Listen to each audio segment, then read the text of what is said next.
ভিক্ষুক রাস্তা দিয়া যায় আর জমিদারের পুত্রবধূও যায়। একজন সামনের থেকে আসতেছে, একজন সামনের দিকে যাইতেছে।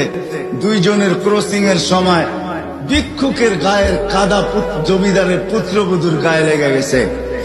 সে দুনিয়া আন্ধার করে ফেলছে, স্বামীকে ডাইকা নিয়ে আসছে, বলছে ভিক্ষুক আমার কাপড় নষ্ট করে দিছে। সে শুধু ভিক্ষুক ছিল না, বৃদ্ধ ছিল।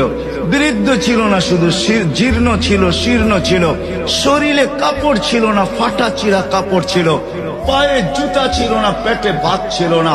জমিদারের পুত্র সইতে পারে নাই, যৌবনী শক্তি সয়তো সয় কি কইরা তার স্ত্রীর গায়ে ভিক্ষুকের কাদা।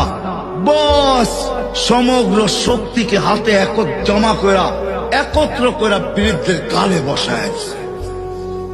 বৃদ্ধ কিচ্ছু বলে নাই, শুধু উপরের দিকে তাকায় দুই তিনটা শব্দ উচ্চারণ করছেন। শব্দগুলা হলো ইয়া মাল্লাহ তারা হলো ওয়ুন, ও আল্লাহ চোখে দেখা যায় না। ও তারা কুল্লা শাই, তুই সব দেখিস।